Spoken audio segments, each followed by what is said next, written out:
తాకట్టులో ఉన్న బంగారాన్ని విడిపించి ఆ రోజు ఆన్లైన్ ధరకే కొంటుంది కొమ్మూరి గోల్డ్.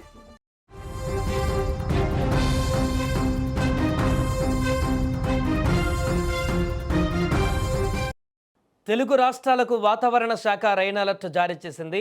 ఎండల తీవ్రతతో అల్లాడిపోతున్న జనాన్ని పలకరిస్తూ వరుణదేవుడు కరుణించాడు. రెండు రాష్ట్రాలలోని పలు జిల్లాలలో వానలు దంచుకొడుతున్నాయి. తెలంగాణ వ్యాప్తంగా ఆకాశం మేఘామృతమై పలుచోట్ల ఉరుములు మెరుపులతో కూడిన వర్షాలు పడుతుంటే అటు ఆంధ్రప్రదేశ్లోనూ పలు ప్రాంతాలు జలమయమవుతున్నాయి. రాబోయే 2 రోజులలో భారీ నుంచి అతి భారీ వర్షాలు కురిసే అవకాశం ఉందని వాతావరణ శాఖ హెచ్చరించింది. ముందుగా తెలంగాణ విషయానికి వస్తే గత కొన్ని గంటలుగా రాష్ట్రంలోని పలు జిల్లాలలో వాతావరణం ఒక్కసారిగా చల్లబడింది. ముఖ్యంగా జగిత్యాల, పెద్దపల్లి జిల్లాలలో వానలు దంచుకొడుతున్నాయి.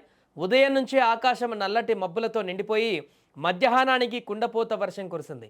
లోతట్టు ప్రాంతాలన్నీ జలమయమయ్యాయి.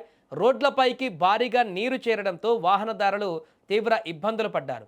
ఇటు హైదరాబాద్తో పాటు ఉమ్మడి కరీంనగర్, నిజామాబాద్, వరంగల్ జిల్లాలలో పలు ప్రాంతాలలో కూడా తేలికపాటి నుంచి మోస్తారు వర్షాలు కురుస్తూ ఉపశమనాన్ని ఇస్తున్నాయి.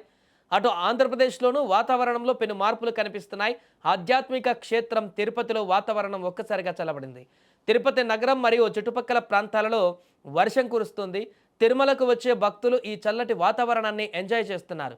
రాయలసీమతో పాటు కోస్తాంధ్రలోని పలు ప్రాంతాలలో ఆకాశం మేఘామృతమై ఉంది.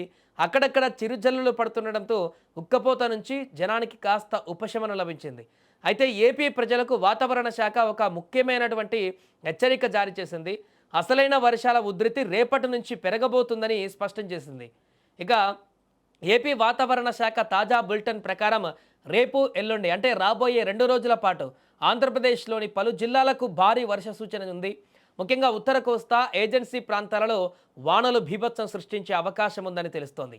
అల్లూరి సీతారామరాజు జిల్లా, మన్యం జిల్లా, విజయనగరం, శ్రీకాకుళం, విశాఖపట్నం, అనకాపల్లి మరియు ఏలూరు జిల్లాలలో భారీ నుండి అతి భారీ వర్షాలు కురిసే అవకాశం ఉందని వాతావరణ కేంద్రం అధికారులు వెల్లడించారు. ఈ జిల్లాలోని లోతట్టు ప్రాంతాల ప్రజలు అప్రమత్తంగా ఉండాలని, మత్స్యకారులు సముద్రంలోకి వేటకు వెళ్లరాదని కూడా హెచ్చరికలు జారీ చేశారు.